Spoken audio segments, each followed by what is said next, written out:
Chapter 112. The Blacksmith.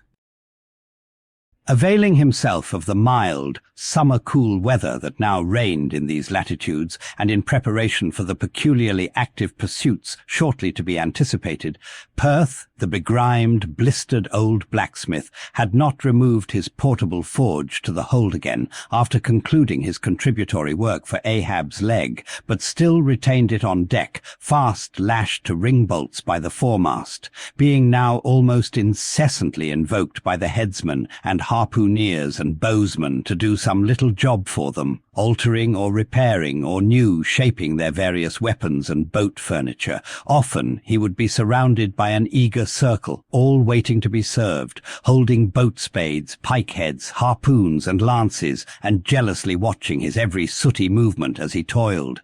Nevertheless, this old man's was a patient hammer wielded by a patient arm. No murmur, no impatience, no petulance did come from him. Silent, slow, and solemn, bowing over still further his chronically broken back, he toiled away, as if toil were life itself, and the heavy beating of his hammer the heavy beating of his heart. And so it was, most miserable. A peculiar walk in this old man, a certain slight but painful-appearing yawing in his gait, had at an early period of the voyage excited the curiosity of the mariners, and to the importunity of their persisted questionings he had finally given in, and so it came to pass that everyone now knew the shameful story of his wretched fate. Belated, and not innocently, one bitter winter's midnight, on the road running between two country towns, the blacksmith half stupidly felt the deadly numbness stealing over him and sought refuge in a leaning, dilapidated barn. The issue was the loss of the extremities of both feet. Out of this revelation, part by part, at last came out the 4 acts of the gladness, and the one long and as yet uncatastrophed 5th act of the grief of his life's drama. He was an old man who, at the age of nearly 60, had postponedly encountered that thing in sorrow's technicals called ruin.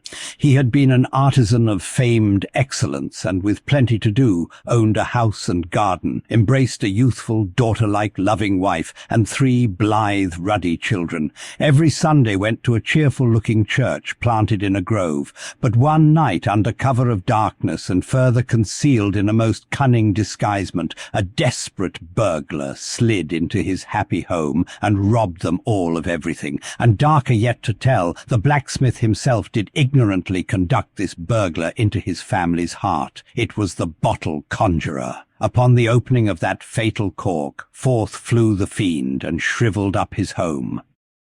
Now, for prudent, most wise, and economic reasons, the blacksmith's shop was in the basement of his dwelling, but with a separate entrance to it, so that always had the young and loving, healthy wife listened with no unhappy nervousness, but with vigorous pleasure, to the stout ringing of her young-armed old husband's hammer, whose reverberations, muffled by passing through the floors and walls, came up to her, not unsweetly, in her nursery.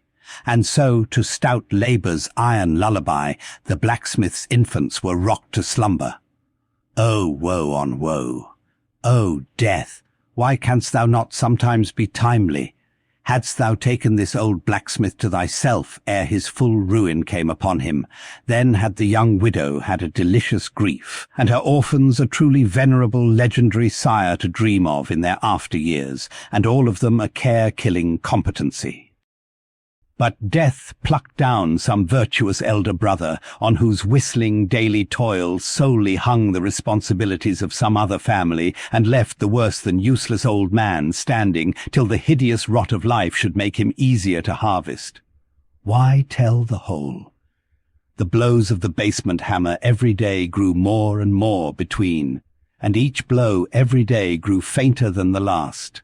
The wife sat frozen at the window, with tearless eyes, glitteringly gazing into the weeping faces of her children. The bellows fell, the forge choked up with cinders, the house was sold, the mother dived down into the long churchyard grass. Her children twice followed her thither, and the houseless, familyless old man staggered off a vagabond in crape, his every woe unreverenced. his grey head a scorn to flaxen curls. Death seems the only desirable sequel for a career like this, but death is only a launching into the region of the strange untried. It is but the first salutation to the possibilities of the immense remote, the wild, the watery, the unshored. Therefore, to the death-longing eyes of such men, who still have left in them some interior compunctions against suicide, does the all-contributed and all-receptive ocean alluringly spread forth his whole plain of unimaginable taking terrors and wonderful new-life adventures, and from the hearts of infinite Pacifics the 1,000 mermaids sing to them. Come hither, broken-hearted. Here is another life without the guilt of intermediate death. Here are wonders supernatural without dying for them. Come hither, bury thyself in a life which, to your now equally abhorred and abhorring landed world, is more oblivious than death. Come hither, put up thy gravestone too within the churchyard, and come hither till we marry thee. Hearkening to these voices east and west, by early sunrise and by fall of eve, the blacksmith's soul responded, I come, and so Perth went a-wailing.